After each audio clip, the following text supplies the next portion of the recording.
Hello, friends. I wanted to make a video to address some of the controversy that's been going on over the past few days. Gotta interrupt you, Joe. We gotta talk about what Neil Young said first.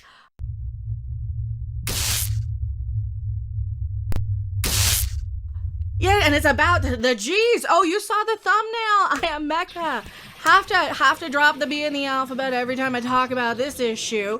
And we'll get to Joe Rogan's apology in a second here. First up, we know the big kerfuffle. We know people are reading and throwing temper tantrums. Little backstory. Joe Rogan invited some people on his podcast to talk about some stuff that the news people don't like or something. I don't know. Don't care. That's not what the video is about right now. This is about cancel culture, hypocrisy, and celebrities saying stupid things. I am Mecca.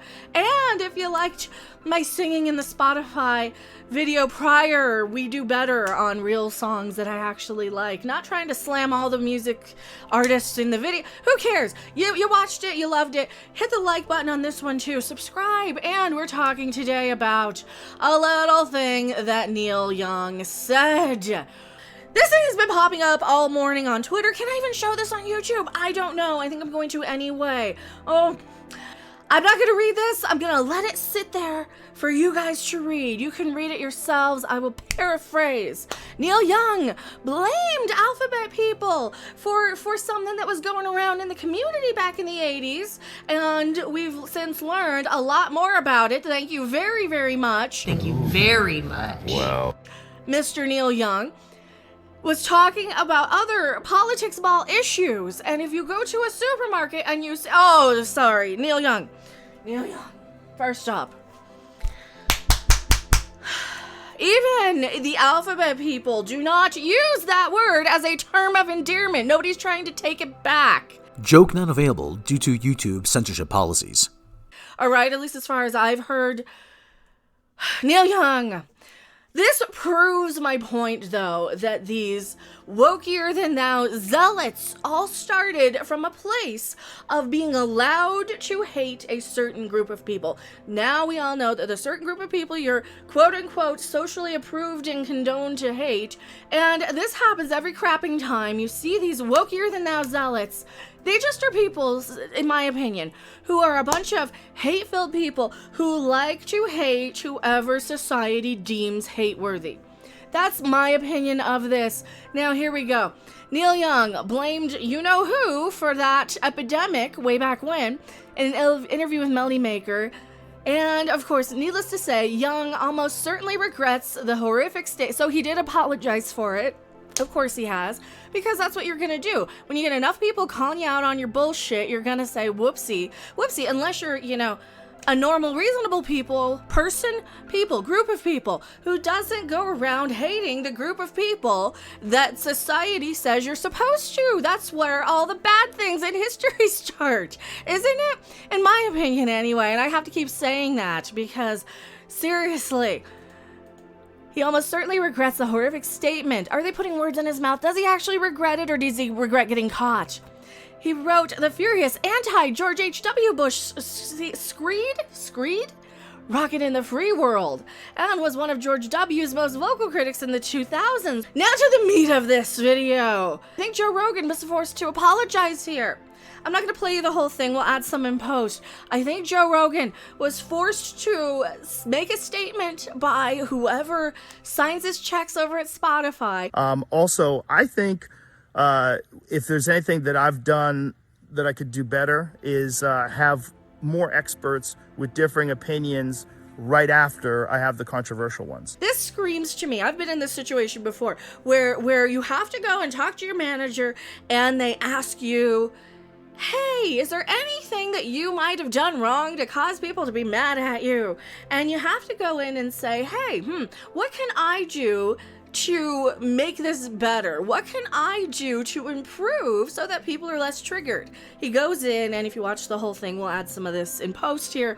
He talks about bringing in people who might have another viewpoint immediately after the people who have the quote-unquote wrong thing. He doesn't say wrong thing, but we all know that's what people he's interviewing are categorized as wrong think, because he's asking questions, because he's daring to hear what people have to say. I mean, if we went around doing this back in the 80s and 90s, we would still have Two Live Crew band if we went around and listened to all these old, out of touch Tipper Gores and Neil Youngs and Joni Mitchells of the world out there. Speaking of Tipper Gore, who'd have thought Elvira would turn into Tipper Gore? Now she's tweeting out a petition. Please sign moveon.org to ban and censor. Wrong think, because we're in this day and age now. And thanks for being Tipper Gore, Elvira. Way to be like that. We would have no music, we would have no entertainment, we would have none of this. This is exactly the same wokier than thou zealotry from all these old people who are so out of touch with the youth of the planet, who are so out of touch with what anybody reasonable wants to think and feel, because they're so washed up in their little, oh, but we can't upset the masses, we can't upset these people, we can't upset this group over here. And what do? They end up triggering every group. But this just screams to me, somebody pulled in Joe Rogan to say, you got to apologize, you got to make a statement, you got to say something. He doesn't actually apologize either. He kind of goes about it in this way of, hey, I'm just having conversations with people. These podcasts are very strange because they're just conversations. And oftentimes I have no idea what I'm going to talk about until I sit down and talk to people. And that's why some of my ideas are not that prepared or fleshed out, because I'm literally having them in real time.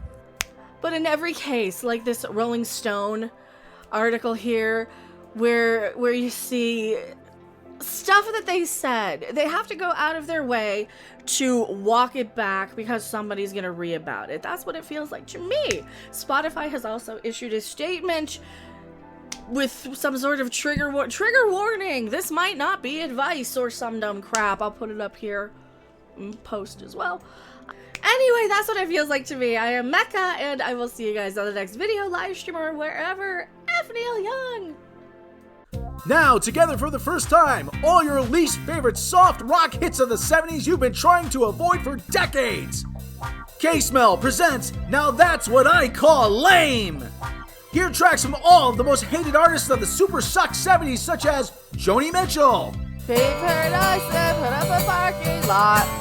Nils Lofgren, Henry Gross,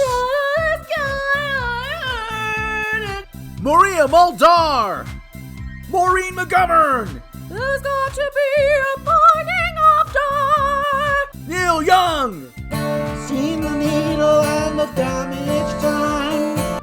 Debbie Boone, Mary McGregor, The Captain and Tennille, Melanie, I got a brand new pair of roller skates. Barry Manilow, music not available at this time, and many, many more. All the music that annoyed you at the dentist's office or at the mall is back in one easily avoidable collection. Wondered why they invented punk rock? Send no money to K-Smell Records, Box 000, Los Santos, California. So don't delay, this offer thankfully won't last long. Get yours now, before they're all pulled from Spotify. Thanks for watching. If you liked it, make sure to hit that like button. And if you want to see more, don't forget to subscribe. See you in the next video. Bye!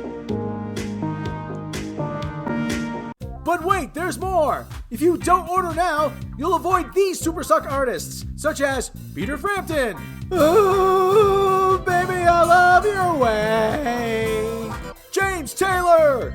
I see fire, I see rain. And John Travolta. Gonna let her in. Gonna let her in. So don't wait. Operators are not standing by. Don't call.